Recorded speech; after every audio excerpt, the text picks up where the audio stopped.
Okay, so there's the SAT and the ACT that you could take. I took the SAT. A lot of people do try out both, but you could either choose one to start with, and if you're not happy with your score in that, you could either try and retake that or try the other one.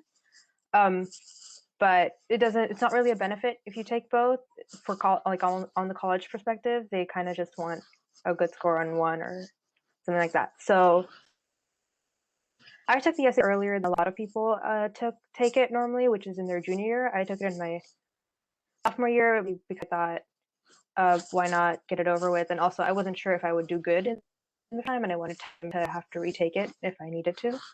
But that turned out to be a really good decision. I had time to prepare for it, which is something that's difficult to get in junior year. And once I had taken it and I was happy with my score, it was something that I was able to put past me and then really focus on other things during that summer of before junior year, which that a lot of people are preparing for the SAT. A lot of people do go to preparation school, so I've never been to one, so I don't know how they are, and I can't really talk on that. But if you are self-studying, if you are going somewhere else, some good ideas that you can use to prepare for the SAT are using SATs, SAT papers, and kind of looking at the solutions and what's right and what's not. Obviously, trying it first and then looking at the solutions. A lot of practice questions. Textbooks, maybe you want to read just to kind of get the idea what the problems are, but really I think it's practice and practicing a lot that really lets you get the hang of what kind of questions there are and what the right answer kind of sounds like, especially for the reading section, which is, in my opinion, the hardest section of the SAT. Then in addition to the SAT test, there's also SAT subject test. So generally, this is something that I did not know about going into high school. So when I found out about it, I was like, whoa, I had no idea about this. So it's a good thing to know about. For STEM majors, most colleges will require one math and one science subject test. If you're going to take a math subject test, there's math level 1 and there's math level 2. I would suggest taking math level 2, mostly because the math level 1 isn't really a good measure of your math capabilities. And for colleges, it's like, okay, they would prefer to see a math level 2 score. And as for what they're like, if you haven't taken a test yet, they're a lot harder than the actual SAT. So it's quite in-depth knowledge. It's pretty much similar to exam, except it's shorter and it's mostly just multiple choice, I believe. But one thing that I had a lot of trouble with was timing. It's little time for a lot of questions. So again, practice and just kind of figuring out what you can do and what you can't do and timing yourself that way. Okay, so this is a big one that a lot of people want to know. What should we be doing extracurricular wise? I'm just going to share what I did, but yeah. So I had a huge role in mathematics. Had a huge role in my life ever since the beginning, even before I was like really thinking about colleges. So I kind of just stuck with it. I started in elementary school and I did a lot of competitions all the way up till high school, and I was just kind of continuing what I was doing from the beginning. But it did not to be something that's really helpful, and also in the college perspective, it is nice when a lot of STEM colleges like to see mathematics happening extracurricularly. Currently, sorry. So in addition to the competitions, I also started my own organization, which is counts as math, where I was mostly just tutoring math or offering math lessons, trying to get people involved in math. I think a big part it was an organization, so it kind of showed like leadership, initiative. So aside from the math perspective of this, it's also taking some kind of initiative or starting something or having some impact on your community like that is something that colleges also really like to see. And then also, staying dedicated to that. So as long as you're, continuing with it and you're showing that you didn't really dedicate yourself to that. So that is something that colleges also like to see. So we were able to make it grow, and then I was able to write, especially my essays about the problem process and of the whole experience of it. So having something that you're growing not just adds to, of course, your resume like organization, but the entire experience is something that you can really reflect on, and it makes for a really good essay for some of the prompts that colleges ask. In addition to that, so being involved in your school is also an important part. There's, colleges really want someone who is going to interact with their community. So when you're interacting with your school, okay, so you're able to be someone in your community that makes a difference or helps out. When you go into high school, there's a lot of clubs that will come at you and you'll be interested in a lot of different things. So in my first 2 years, I was a part of a lot of clubs, ranging from DECA, speech and debate, a lot of STEM clubs, a lot of non-academic clubs too. And it was really great to get to know all of these clubs. And also I was able to make a lot of friends through these clubs. But when you reach the junior or senior year, it ends up really getting narrowed down to just a couple of clubs that you really want to focus your effort on. And those are the clubs that you'll become officers in, and so on. So I ended up working mostly in my school's math club, and I'm currently the president of the math club. So just exploring your first years and then, finally narrowing it down and really pushing forward with one or two clubs. So volunteering is also part of extracurriculars. I know for my high school, it was required to have a certain number of hours of volunteering, which is kind of what pushed me into doing it. So I think a lot of high schools have that, but I took that a little bit further. And well, at first I was kind of just volunteering where I could, and I did a lot of different things.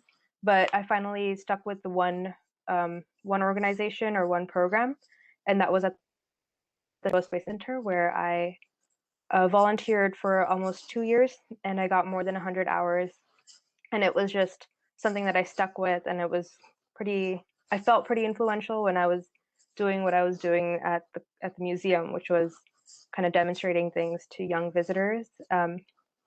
And so I think a good thing for volunteering that a lot of people don't do is staying with one organization, and that's something that I thought really helped me. And it also made it a lot easier to get the 40 hours, because then I wasn't thinking, oh, where do I go next? I just kind of had this set thing that I would on a regular basis.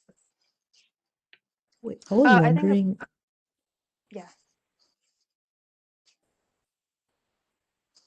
Yeah, I was wondering, like, when did you start volunteering? Because like I'm just a little bit confused on when to start. When do you start? So I started in my freshman year. Just kind of wanted to, when I first saw the volunteer hours, I figured busy junior and senior year, so I just kind of jumped right into it, try to get it over with. So I would say you should get over with volunteering freshman or sophomore year. Thanks. If you have a school requirement. And then of course I passed my I passed my requirement in freshman year, and I kind of kept going with it, and I got more hours than I needed just because it was fun, and it was a good part of my college application as well. My application was doing research, so I did a lot of research in various different programs. So I did a summer program, which is the ASDRP. That's pretty local, and I did algorithmic bias research there.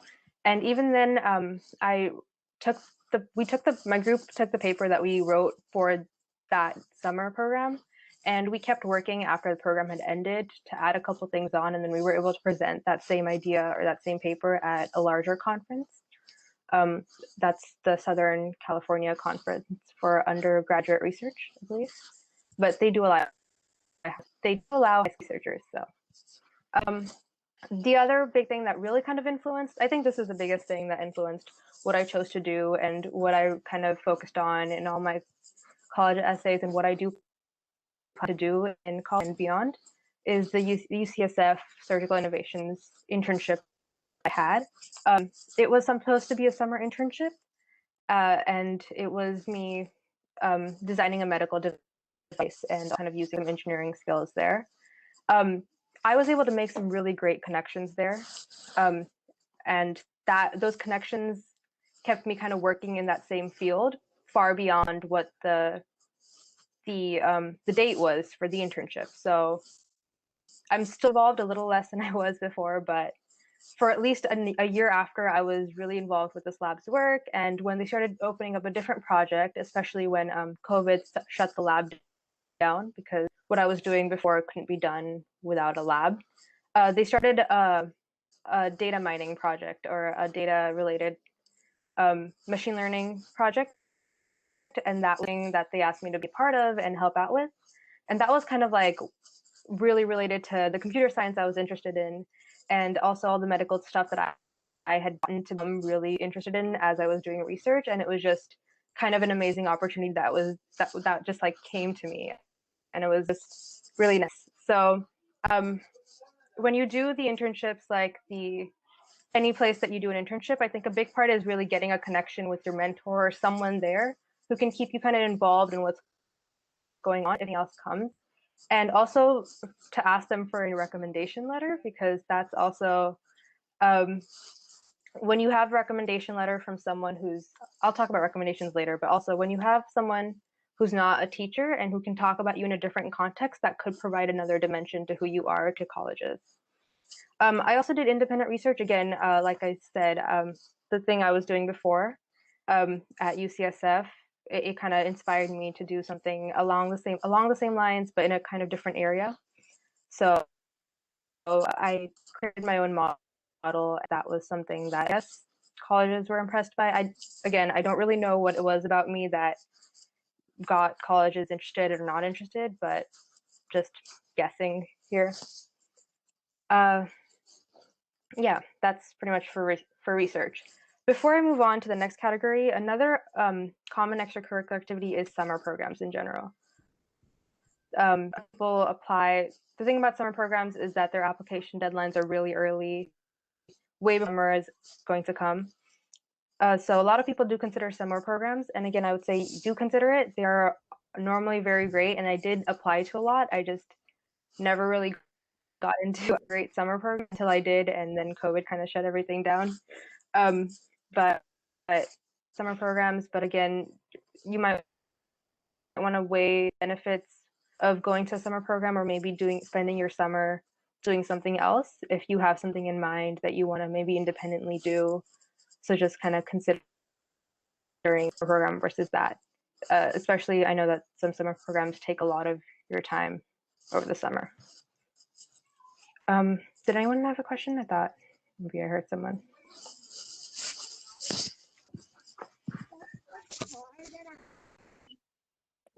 Are summer programs like super like prestigious, or are they like like summer school? I'm a little bit confused on like what the summer programs are. So there are some summers that are super prestigious. A lot of them are research programs. So kind of like what I did with ASDRP, except it wasn't that of a prestigious one. The most prestigious summer research program is RSI at MIT, and that's kind of more competitive than actually getting into MIT itself. So yeah, the summer programs that are prestigious are mostly like research programs or, like math, kind of like math camps, if you're interested in that. Those are summer programs, which are normally like planned out programs. They're often residential, so you would go to live in a place for 2 weeks and do activities. Then there are also, I think you mentioned summer courses, which are not summer programs. Well, they are summer programs, but they're a different type of summer programs. Those are just kind of taking a college course while you're still a high school student and kind of getting those college credits. So they're not a program as like there aren't going to be people that you meet as maybe just like the professor or someone. They're not.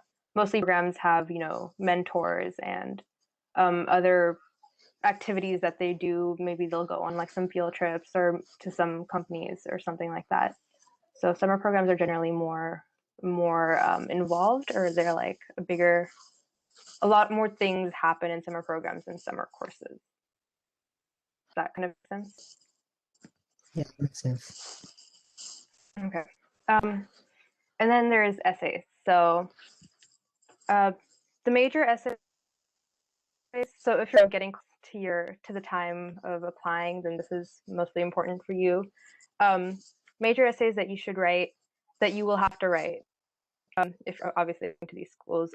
Every school that's out of state, out of California, uses the Common App. So not every school, almost every school uses the Common App, or they use the Coalition app, which is basically just one application platform where you'll write an essay and put in your activities and recommendation letters, and then kind of send it out to all the schools that are asking for it. Some schools will have additional questions that you'll also fill out for that particular school. But there is a common essay, and there is a 650 word limit. There's 7 options for the prompt. But how I adjusted this is I didn't read the prompts first. I kind of just thought of something that I really wanted to share about myself, a moment that changed you, or an experience, or something you believe in, or a person in your life. So something that's just really important to who you are. And I just wrote about that. And then I looked at the prompt, okay, this prompt kind of fits what I wrote, so I'll just select this prompt.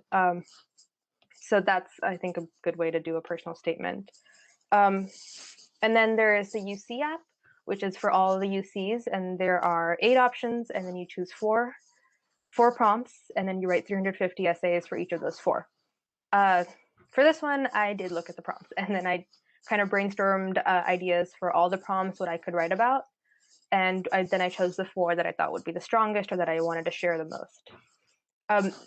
As for timing or scheduling, this year was a little strange because we kind of got out of school early, and I just had more time on my hands, but so I was able to start the process a lot earlier than a normal year. But my friends in previous years, they gave me the advice that I should have at least one of these. So either the Common App personal essay, or all see finished before the start of your senior year. So over that summer before senior year, you should try working on and finishing one of these. Common themes that colleges will ask in their essays include, personal growth, challenges that you faced, how you've given back to the community, opportunities that you've had to learn or grow, your background, so family, community, where you come from. That can be a really strong one too. I think colleges really value strong or influential background. Beliefs or ideas you have, any major accomplishments, how you've shown yourself as a leader. And then the 2 ones that almost every college will ask you is, why do you want to come to our college, and why do you want to major what you plan on majoring in? Yeah. So for the question that's why do you want to come to our college, that one's kind of just one where you have to research really specific what that college offers. Maybe, there's one certain professor that you really want to learn from or meet, or maybe there's some research thing going on there that you just want to be a part of, or you think is really great, or maybe there's a club or some place, or maybe just like the community or the place, the city that it's in, just something really specific to that college. Okay, so recommendation letters. You will want one science and math teacher and one humanities teacher. So make sure you're kind of keeping in mind who you're going to ask a recommendation from, and that you have a good relationship with this teacher. Most people ask for their junior year teachers. So I guess, yeah, in junior year, you should be really trying to maintain a good relation with your teachers. If you have, it doesn't have to be a junior year teacher. If you've had like a really great relationship and you've maintained that with a teacher throughout your junior year, if you have the teacher in sophomore year, then of course go ahead and ask whoever you think knows you best and is going to write you the strongest recommendation. Most schools also do offer an optional recommendation letter place. An important thing about this is that you don't want to send in a recommendation letter that's just going to repeat what your other recommendations have already said. So you'll probably want someone who's not a teacher, or maybe they're a teacher who's known you differently, so maybe not someone who's had as a student, but maybe you've worked with them as maybe they're the club advisor and you've worked with them in that sense. So just someone who knows you differently. And I think I mentioned earlier that I had my mentor do this for me who knew me in that research context. Yeah, so that's pretty much it. Those are the components of the college application. That's what I wanted to share. Thank you so much. I think now we'll head in to the Q&A part of the session, and I'm going to put a link into the chat. Compiled all the questions that came in so far, and all the questions are there. And then you can keep putting questions in the chat, and then we'll keep adding them to the document. I just put the link in the chat, to the document. And we'll keep adding questions as they come into the document, and we'll answer as many of them as possible by the end of the session. So, Saniya, do you want me to read out the question and then you can answer it, or how do you want to do it? Yeah, that would be nice. All right. So the first one is, how many APs did you take in total, and how many did you do outside of school? So I took in total, let's see, I believe, including what I'm taking this year, I took in school 9 APs. Yeah, 9 APs in school, and then I did 3 on my own. So I did 4 in junior, and I'm doing 4 in senior year. All right, thank you. And then just to confirm, you took 3 outside of school, right? Yeah. Okay, thank you. So if you don't mind, would you mind sharing where your SAT score was? And if you're not comfortable, it's fine. I'll pass on that. It was above right. 1550, but I'll pass on that. Yeah, sure. So in any of the math clubs or AMCs, did you qualify at a high level? Is it necessary to get to a high level for a good resume, or is just participating in those activities good enough? I think that I was able to qualify for the AME, which is kind of like the second level, but beyond that, I wasn't able to go beyond that, and it wasn't really an absolutely high level or a high I got on the AMCs, but obviously not just participating, showing that you are a little bit great at the math that you're doing, but it doesn't have to be totally mind-blowing or making the team or something. Gotcha. Let's intro for a second. I can't edit the document. The document's not to edit. So the questions, you can continue putting them in the chat, and then the volunteers will copy paste them in. Got it. Okay. So if you have any further questions, put it in the chat, please, and then we'll transfer them over to the document. All right. So the next question is, how do you volunteer for Chabot? Is there any interview process, and can you share more details about that? So right now, Chabot is when it opens up, it's called the Galaxy Explorer program. If you just go to Chabot Space and Science Galaxy Explorer, you'll find a link. There's an application. There's a deadline for the application, which I forgot when it is. I think there's 2 in a year, 2 circles of applications in a year. So there's application you would apply, and then they would tell you whether or not. Yeah. Okay. Anyone from your high school help you to review your essays? So for my essays, I did not ask anyone from my high school. I did ask a friend who had already graduated, who I was close with, and who was in her first year of college. I did do a lot of revisions. It was mostly my dad and my college counselor helping me revise, and then of course myself. Okay, got it.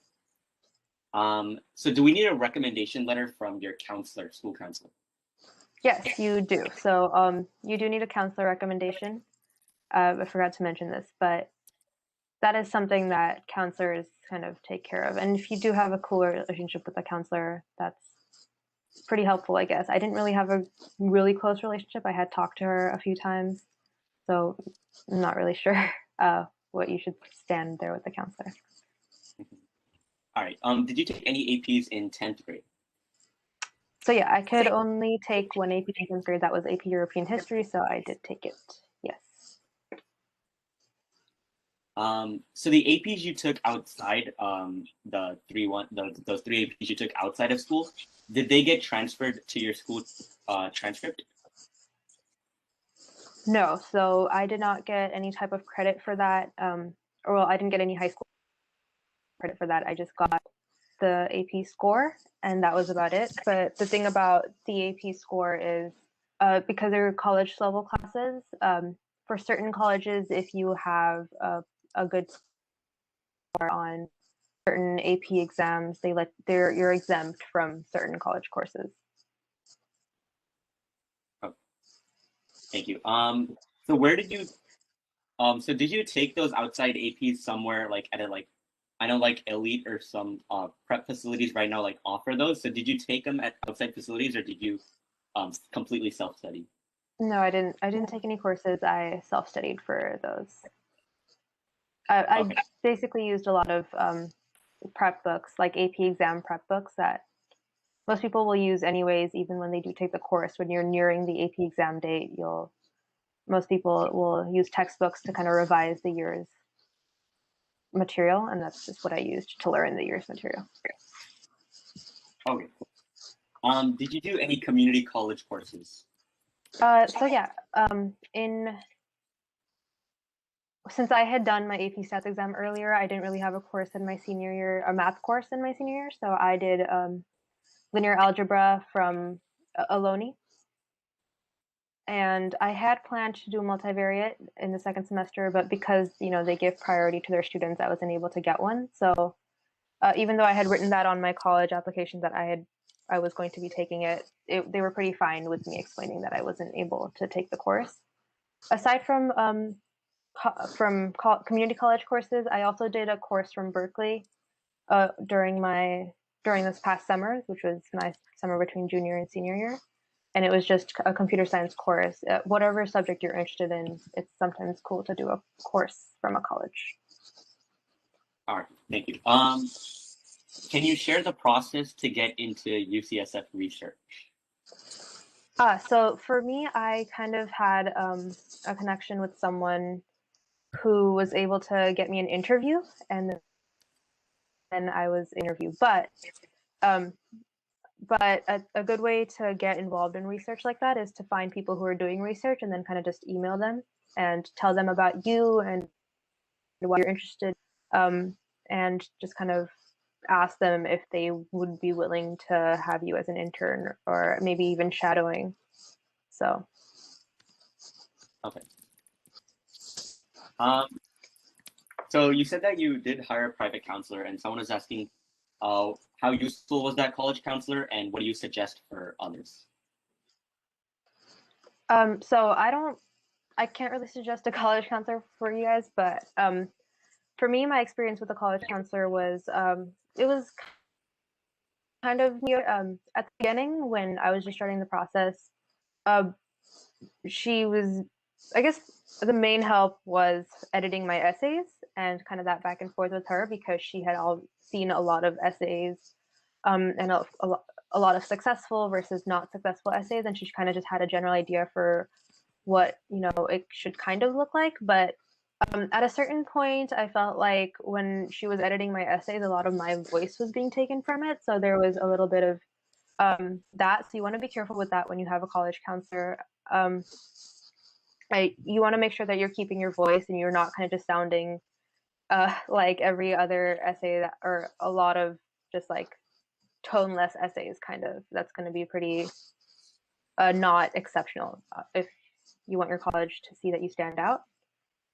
In addition to that, I think after I got kind of like the hang of what the sentence structure tends to be, or I really kind of struggled with when I was writing essays, like I knew that I wrote really complex long sentences that could be simplified and just sounded a lot better once they were. I like to figure that out. That okay, this is my weak spot. I was able to kind of do the next essays better, so I had a lot fewer things to say about it, and they just sounded better in my own version where she had edited it. So after a while, it just kind of becomes not that helpful.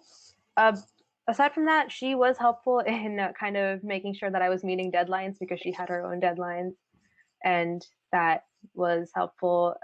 In addition, she was able to point me to a couple good programs, like the summer program at Berkeley. She was kind of able to point this out to me and said I should consider doing it. So things like that, yeah. Okay, perfect. How vital is a spike for your resume, and what would you consider yours to be? A spike meaning like. I think here, if you could unmute yourself and clarify this question, that'd be great. Yeah, sorry. Like spike is like the one thing you do that like make you stand out from everyone, where like, nationals in swimming, something like that. Yeah. I wouldn't say having like a real spike is that important. Of course, if you're really interested in something, you'll tend to do things in it, and that might just become kind of like a spike because you've done so many things or you've done, this one thing for such a long period of time. Of course, having like, oh, you won the nationals or something like that is, really great, but I wouldn't say I wouldn't say you have to have that to get into a great college. Obviously, I didn't have anything that was like, national level, winning an award, something at that level, but just kind of having a good amount of activities which I was dedicated to, that was good. All right. What exactly did you do in the Chabot program? So in the Chabot program, I was a museum demonstrator. So basically, I would go in about twice a month, and on the weekends, and I would basically show experiments to visitors, talk about them with the visitors. There's also teams that you can join there. So I did create some exhibits for the museum through those teams, and yeah, create demonstrations. Eventually, once you were cool with the environment and you kind of reached a higher level of volunteering there, you can contribute a lot to the museum. Got it. Thanks. Do you mind sharing the name of your college counselor? I don't want to do that. Sorry. All right. Yeah. No problem. How many colleges did you apply to? So I applied to more colleges than I remember. It was kind of like I would apply to some colleges, and then I would see another college that I liked and be like, you know what, I'll apply to this as well. And it kind of got adding on, but I would suggest not doing that. A good amount of colleges to kind of focus on was 12. That is how many my college counselor worked with me on, 12 colleges. And of course, counting all the UCs as one, because that is just one application you send out and all the UCs, or how many ever UCs you want.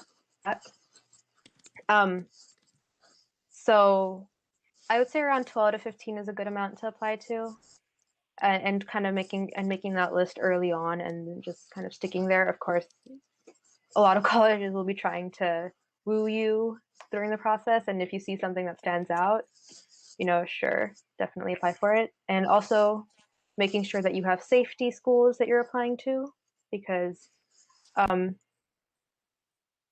case you don't get it in your target or reach schools, you do want somewhere to go to. So yeah, having safety schools is an important part. So did you apply for early decision or early action for MIT? So MIT does not have early decision, which is the binding one. So I have early action. And also early action versus regular is normally not that big of a difference in terms of your chances of getting in. It just kind of like the schools that you kind of just want to know from earlier, apply earlier so that you can just kind of know. All right. Could you quickly just restate the names of the 3 APs that you took outside of school? So I did in my freshman year AP Statistics and AP Computer Science A, and then in my sophomore year I did AP Computer Science Principles. Generally, though, you should do Principles before you do A. I just didn't know that. So. Okay. So next questions about the summer course that you mentioned that you did in Berkeley. So what do you think about taking summer courses in Berkeley, and will that be useful? Since we're hearing that unless you make an impact with the summer courses, it may not be as useful. Yeah, I've heard that too. I took the summer course just to kind of learn, and I kind of found that it was just a really fun experience. I don't say I make an impact, and it's hard to really make an impact in a summer course, but that's kind of just something. And in addition, you get college credits, so if you want to not take fewer courses while you're in college, then that can help too. Okay. Did you have to do any applications for community college courses? No, there is an application, but it's not selective. It just kind of you apply and then they say, yeah, go ahead. Choose a class. So if you mind sharing, which computer course did you do at Berkeley? I took it was called Data Structures and Programming Methodology, which is that's CS61B, and then CS61A is kind of the course that would come before that. So yeah.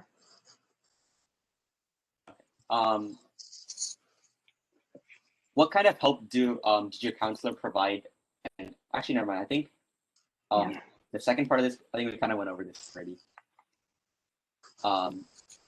Yeah, I think we'll take that question out. What do you think is the key selling point in your college application that got you admitted? To be honest, I do not know. There is no way to know this. I guess what I'm most proud of is my research. I think my research is something that I really enjoyed. Okay. When did you start engaging with your private counselor? So I started working with a counselor at the beginning of. Well, okay, I guess it was before junior year ended, right before junior year ended.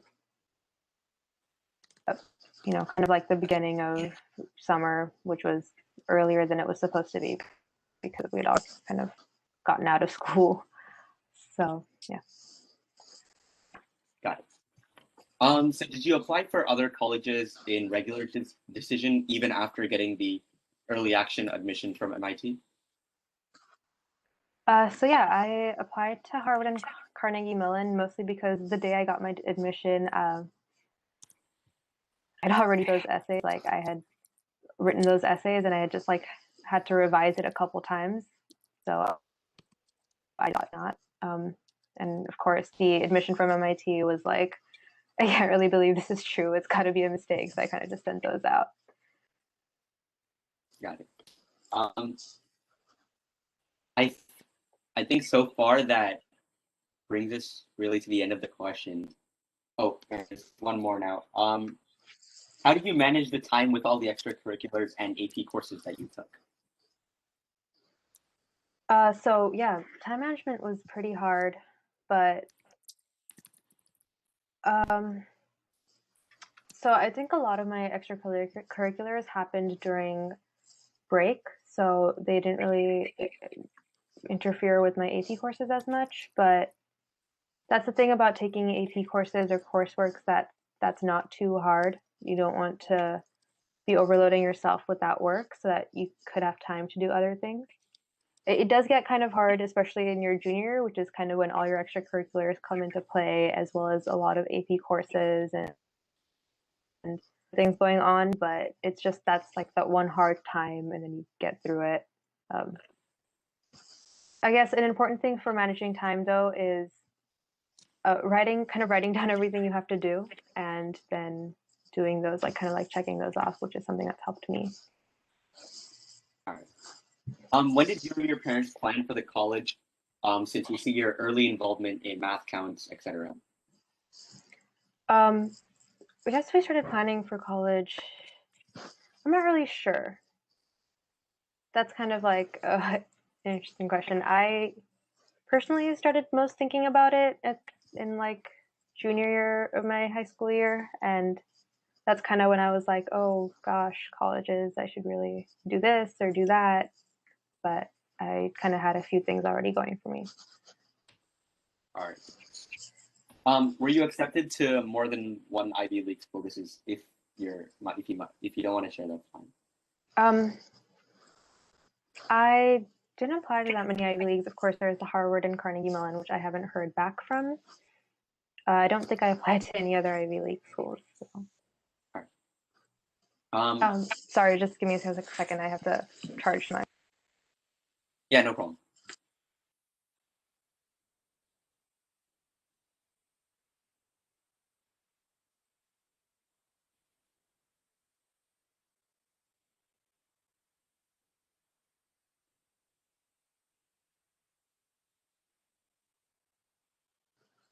Okay, sorry. Yeah, no problem. So do colleges give more weightage to an internship over summer course? I do not know, but an interesting thing is when I received an internship offer to me after the interview, I was also wondering whether I should do a summer program at the same time that I'd gotten into, and I was kind of weighing those two back and forth. I ended up choosing the internship because it was something that I thought I could be more independent in, and that I could, explore on my own and do things on my own, and kind of maybe that would stick with me longer than a summer program. I did happen to be right. Normally, summer programs are more structured, so there would be like a teacher, and you would have to do whatever is planned for you in that summer program, as opposed to that internship kind of taking me to things that obviously I had not planned to happen. Did you do any personal projects or other projects related to computer science? Yeah, so I did my independent research, which was in ICU delirium predictive modeling. I guess that's kind of my big computer science project. All right. Were you involved in any sports? Yes, I played badminton, varsity badminton, throughout high school. Yeah. Did you start getting involved in math counts and other math competitions while in middle school itself? Yeah, so I was involved in math competitions since elementary school and middle school and so on. All right. Which summer is the best time for research and internships? Any summer. Normally the summer after sophomore year. So when you're going to be an incoming junior is what most summer programs ask for. They're mostly like most summer programs were available for that age. But any summer. All right. I think the next question is kind of more like a fun question. Were you able to predict that you'll be able to get into MIT through predictive modeling? Absolutely not. The admission to MIT was something that was pretty shocking and amazing at the time, and still is. But yeah. What are you majoring in at MIT? So I'm planning to study computer science, but the thing about MIT is that you do not choose a major as a freshman. So you only choose a major after your freshman year of college. So it might change. We don't know. But at the time, I'm pretty set on studying computer science. Did you think of applying to Stanford? I did. So I had chosen to apply to Stanford, a regular decision, so not early. And then I had seen the prompts a little later than you should start working on Stanford if you are going to apply to Stanford, which would have been trouble for me, but I ended up getting my admission to MIT, so I chose not to do Stanford after that. Makes sense. So before American high school, did you school completely publicly, or did you go to private school before that? I had done public school all the way through. So what all did you happen to mention in your essay, since you did so many things during high school? Yeah. So most of the things that I did just ended up being part of my activities. In my essays, I guess, you know, it depends on the prompt. I ended up talking about a lot of things. I guess everything that I mentioned did show up in one essay or another. But again, that's because you write a lot of essays when you're applying.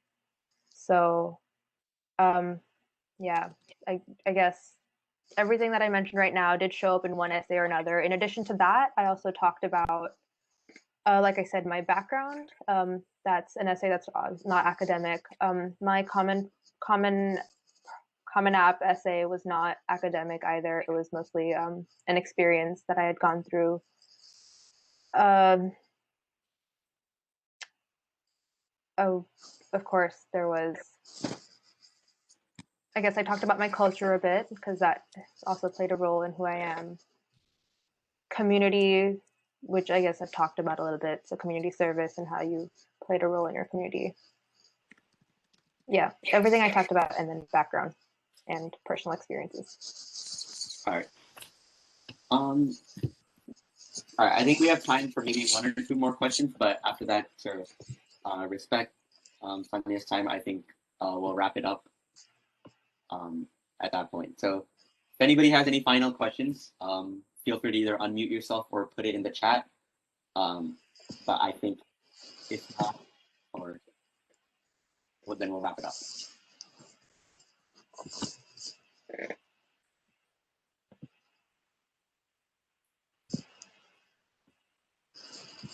Saniya, my name is Ravi Mamatu. I think I'm the advisor for this Dream Big group. Thank you so much for taking time on a Saturday. I know you would have been very busy with all these things are going on your plate. But nevertheless, it has been inspiring an hour, for me, even though an advisor for this group for such a, more than a year, I learned a lot. So thank you so much for, sparing an hour. Appreciate it. Thank you. Thank you for having me here. Yes. I don't know if any other parents want to comment on the session. You can unmute and then talk about it. Hi, Saniya. This is Lakshmi, Divya's mother. Thank you for coming and giving this session. Really appreciate it. I can see how much of a amazing child you are and what you have achieved. No doubt MIT was welcoming you with open heart. Thank you so much. Thank you. Hey, Saniya, this is Sriramya, Varun's dad. Congratulations. And thanks for taking the time to share your wisdom here. Wish you all the best for your amazing college that's about to start. Thank you so much.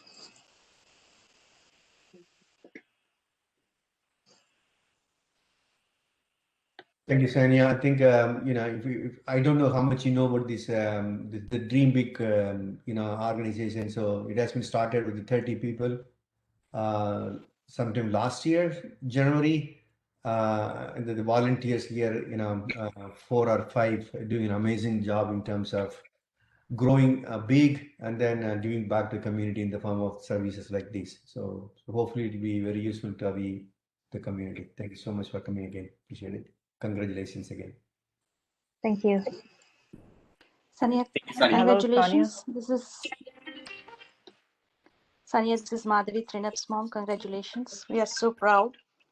You have been taking classes for our kids and we see you going to MIT. You are a great inspiration. All the best. Yeah. Thank you so much.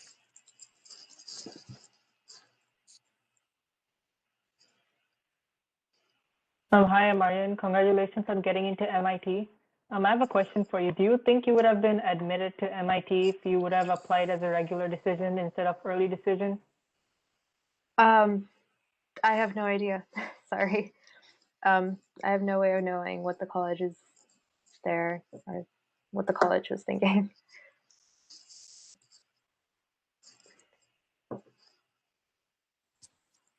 All right. Thank you so much, Saniya. I think with that, we'll end the session here. And yeah, I think as the parents showed, I think they really liked it. So thank you. Thank you so much for having me. Bye. Bye.